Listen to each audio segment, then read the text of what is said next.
तरफ एक ही कुंज है, जन जन की यही पुकार।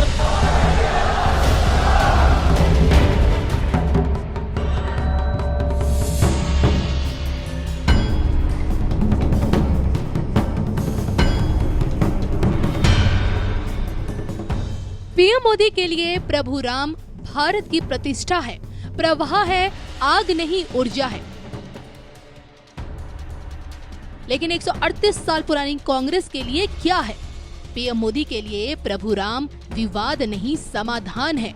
राम सिर्फ हमारे नहीं, राम सबके हैं। लेकिन 138 साल पुरानी कांग्रेस के लिए क्या है? पीएम मोदी के लिए प्रभु राम भारत की चेतना है, भारत का प्रताप है, भारत की नियति है। लेकिन 138 साल पुरानी कांग्रेस के लिए क्या है? भविष्य में अगर 22 जनवरी की तारीख याद रखी जाएगी, रामलला के भव्य प्राण प्रतिष्ठा समारोह को स्मरण किया जाएगा, तो इसी के साथ रामकाज को ठुकराने वाली कांग्रेस का दुर्व्यवहार भी भुलाया नहीं जाएगा। खुद को राम भक्त बताने वाली कांग्रेस का सच क्या है? इसको लेकर पीएम मोदी के गढ़ से, शिव की नगरी काशी से, देश के फौलादी सनातनी योद्धा महीम तिवारी के नजरों से कांग्रेस की असली तस्वीर देखिए, सिर्फ और सिर्फ धर्म ज्ञान पर। ये कैसे विडंबना है जब एक सनातनी अपने ही सनातन धर्म को चोट पहुंचाता है। रामलला के प्राण प्रतिष्ठा के मौके पर कांग्रेस, देश के 138 साल पुरानी पार्टी को जब बुलाया जाता है तो कांग्रेस इस प्राण प्रतिष्ठा का बहिष्कार कर देती है। कांग्रेस के साथ साथ तमाम राजनीतिक दल जिनको बुलाया जाता है वो यहाँ आने के लिए मना कर देते हैं। और कांग्रेस खुद को राम भक्त बताती है और दावा करती है कि राजीव गांधी के टाइम पे ताला तोड़वाया गया था और बड़े बड़े दावा करती है। और लेकिन मैं आपसे जानना चाहती हूँ कि इस चुनावी मौसम में कौन असली हिंदू है और कौन पाखंडी? चेहरा सामने आ गया है कविता जी, असली रूप सामने आ गया है। अभी तक जो एक कालनेमी नामक राक्षस, आपने सुना हो, रामायण में एक कथा है जहां पर कालनेमी ने साधु का भेष रख के हनुमान जी को रोकने का प्रयास किया है कि बूटी लेने जा रहे हो, मत जाओ, राम अपना जो है भगवान है वो कर लेंगे, आकर के तुम भजन करो। तो वही कालनेमी रूपी राक्षस का रूप ये लोग ले रखे थे, सन्यासी का रूप, और ये कहते थे कि हम बहुत राम भक्त हैं। उनका रूप सामने आ गया। भगवान श्री राम का भव्य मंदिर बना। आपकी राजनैतिक प्रतिबद्धताएं कुछ भी, आपकी विचारधारा कुछ भी, राम इस देश की आत्मा है। अगर भगवान श्री राम का मंदिर बना और आपको आमंत्रण दिया गया, मैंने एक शब्द का प्रयोग किया था उस दौरान कि ये सौभाग्यशाली अभागे हैं। सौभाग्यशाली अभागे मैंने क्यों कहा? क्योंकि सौभाग्यशाली तो इसलिए कि तुम उस समय इस धरती पर हो जब भगवान श्री राम का मंदिर पुनः स्थापित किया जा रहा है। आप उस समय धरती पर हैं जब इतने बड़े सनातन आस्थाओं के केंद्र भगवान राम पुनः अपने मंदिर में प्रवेश कर रहे हैं। और आप सौभाग्यशाली इसलिए भी हैं कि आपको तो निमंत्रण भी दिया गया वहां पर आने के लिए, और आप अभागे इसलिए हैं कि आपने उसको नकार दिया। तो आपने अपना चेहरा दिखाया इस देश को। जो हमारे मन में एक शंका थी कि शायद ये लोग गलत बोल रहे हो, भारतीय जनता पार्टी वाले, और शायद कांग्रेस वाले नहीं बहुत अच्छे हों, लेकिन आपने ये करके अपना असली रूप दिखा दिया कि नहीं, हम जो आप समझ रहे हो हम वही हैं।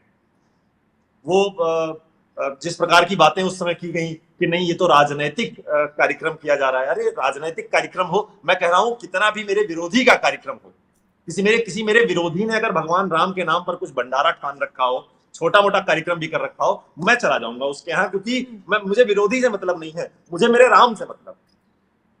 वो राम मेरे हैं ना, मैं उनके यहाँ जा रहा हूं, मुझे नहीं मतलब है किसी विरोधी से अपने। तो आप ये करके एक बड़प्पन दिखा सकते थे इस देश में, एक दूसरी लाइन खींच सकते थे कि देखो कार्यक्रम तुमने आयोजित किया लेकिन हम पहुंचे वहां।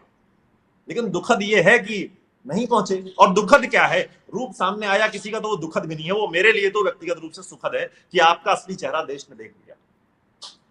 लेकिन राहुल गांधी के अंकल सैम पिट्रोडा ये कहते हैं कि मंदिर बना के आप क्या कर लेंगे? देश की बेरोजगारी, देश की महंगाई को कैसे खत्म करेंगे? मंदिर जा जाके देश की तरक्की कैसे होगी?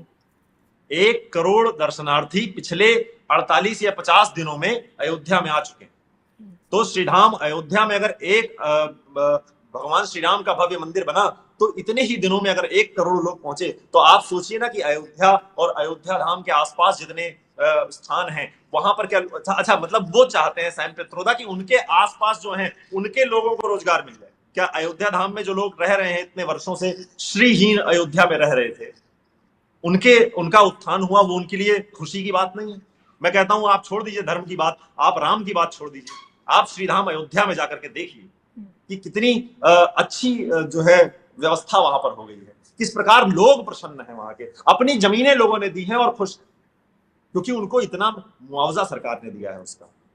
और जिन लोगों को अगर कुछ किसी वजह से नहीं भी मिल पाया, वो इस वजह से खुश हैं कि हमारे रामलला पहुंच गई मंदिर।